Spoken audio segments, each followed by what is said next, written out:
But I'm happy to report,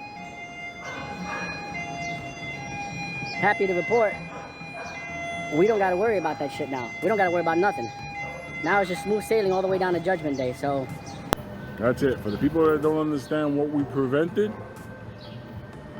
whatever. I know what we prevented, so. So was retail able to fend off a share dilution by Adam, Aron, and AMC? Or was the idea of share dilution simply FUD? Well, we're going to discuss it when we come back from the intro. And before I get it in the comments, yes, I'm looking for clicks. Yes, I'm a YouTuber. Yes, I own AMC. Yes, you could say I'm clout chasing. And no, I don't like Lou, but he's a necessary evil. And in my book, out of all people that are affecting this play negatively, he may rank somewhere around the bottom. But I still think it's something we should talk about. So, before we get way too far ahead of ourselves, cue the speeder.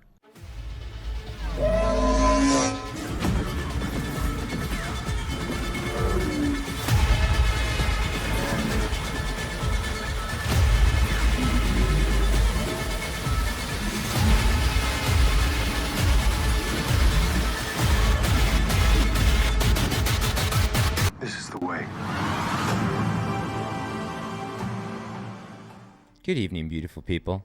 Guys, what's going on? It is Friday, June 17th, 2022. And before we continue on with this story about Lou and his content, I just want to point out this comment that I got a few days back. I've been meaning to address it. I'm going to address it tonight. So if you make it to the end of the video and you have any feedback for me on what I said and what was said to me, I would appreciate it. Now, if Lou happens to be so low on my totem pole, why am I even bringing him up? Mass, why are you still talking about Lou versus Wall Street?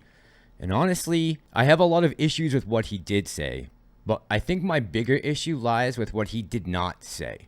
For example, here is the first YouTube video he put up after the Twitter space call, where he claimed that Adam Aron was about to dilute the float of AMC. Watch. We're here. It's done. This is the beginning of Judgment Day. Our play is at our hands. This is it. This is done. AMC is going to have their moment because the other side is going to crumble with the weight of what's going on. I don't want to get into that now because it's already, whatever. We have already won. Just get that out of the way. But now we're faced with a situation.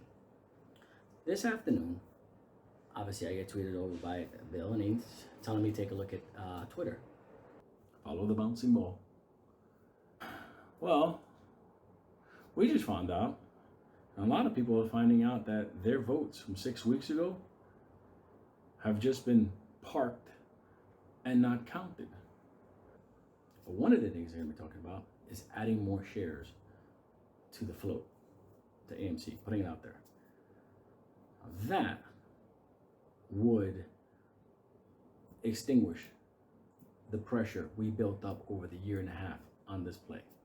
All right, so pretty much up to this point in the video, I slightly disagree that the play is over until I see the money in my bank account. In my eyes, that's when this play is over. Do I think that the shorts are screwed? Yes, I do. But is the play over? No, the fundamentals need to keep being there. We need to see revenue coming in. Earnings need to be good. All that good stuff. Now, I hope Alan doesn't mind that I grabbed his comment from the video, but that's exactly what this is. When you say things like this, the possibility is the speculation, especially if it's negative. It can scare people, especially newer investors or people that are hanging on for dear life right now. Now, the bigger issue I take with this is what is said next. Like I said, I didn't get a notification to vote in the AMC, share for the shareholder meeting that's happening. I didn't get the email, so okay, I just said the hell with it, whatever. Okay, I just said the hell with it, whatever. Now, I understand Lou doesn't have as much influence as he once did on this community, but looking over his numbers right now, I mean, his subscribers are up 80% in the last 30 days. His views are up 4 million views in the last 30 days, up 7%. Guys, I don't even have 400,000 views. I started my channel a week before Lou. Last Thursday, there were 332,873 views all around those videos. Made him 1.3K, got him 100 subs. So it is profitable. I get it because the day before he made 0, and so far today he's made 0. So I understand that the numbers need to be there. You need to be able to make money if you're going to sit here and do YouTube, right? At some point, you might want to mention that, hey, listen, I own X amount of shares, however many he claims to have, and I did not get anything from my broker, whoever the hell that is, telling me about the vote. You would think that would be something you would want to address to the community, and not at the 11th hour, not an hour before the deadline of the meeting is going to close. Go to the Twitter, start doing it. This is on you. Follow the bouncing ball. I already did it. I already said it clearly. Like, are you stacking these votes to get what you want? Like, when are they going to count? Tomorrow morning before the meeting? Like, for real? Follow the bouncing ball. I don't know what's going on with my investment. I don't know what's going on with my investment.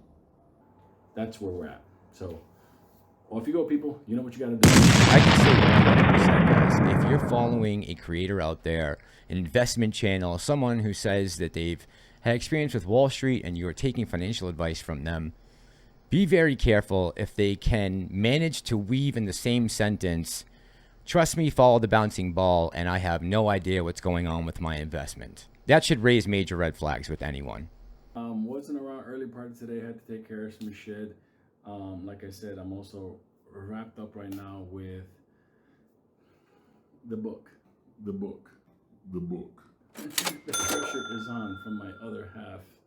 You know, they're like, dude, you gotta wrap this up. And I'm like, no, motherfuckers, chill before I do something violent. But nonetheless, I have to do a bunch of things. Either they want to kill the fucking overvalued economy and they turn around and they raise the rate, and you're gonna have margin calls probably this week. This time there's no escaping margin call. Not with that. Now, it's understandable that Lou might be not getting as much pushback as normal because, as he mentioned, he is putting a lot of time into finishing the book. They want him to get that done. But when it comes to his content, I wish he would pay a little more attention to what he says, how he says it, and context is everything.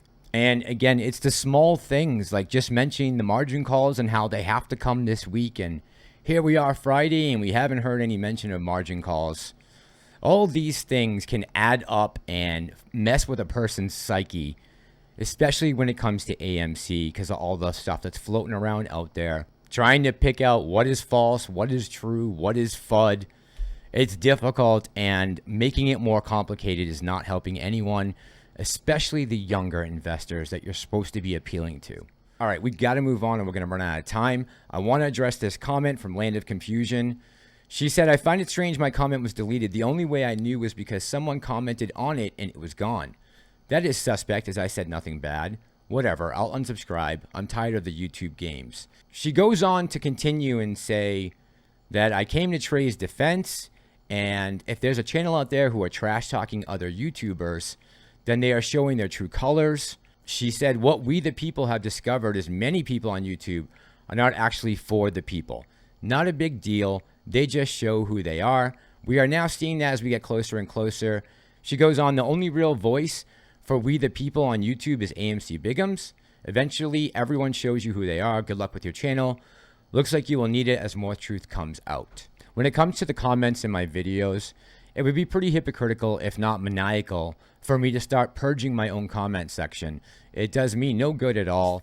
And one of the biggest reasons I wanted to have this platform was to get conversation going, open up the dialogue about many different subjects, but in particular AMC and the market. And I always want to be able to hear the opposition side. I want to know who my enemy is, what I'm up against. So if I'm going after other YouTubers, which I have in the past, there must be a good reason behind it, at least in my mind. But Land of Confusion, I wish you all the luck in the world. And you guys know I love AMC BIGGUMS. I believe he is for the people. I've had him on here for a live stream before. We've mentioned AMC BIGGUMS in many videos. And I don't disagree with what Land of Confusion said. But I want to know what you guys think. Do you guys think that the YouTubers right now are out for themselves? Do you think there are some who are engaged in the community and actually want to make a difference? Some that are actually for the people and not just themselves?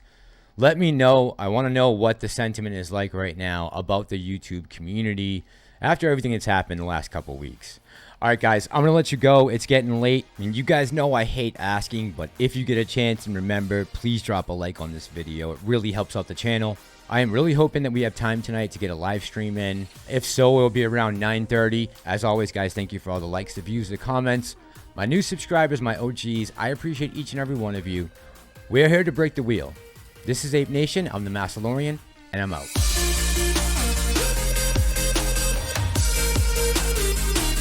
They can make money. No, but we're supposed to only stay in AMC to the moon. Grow up, motherfuckers. That's not the deal. The deal is put the information in the street.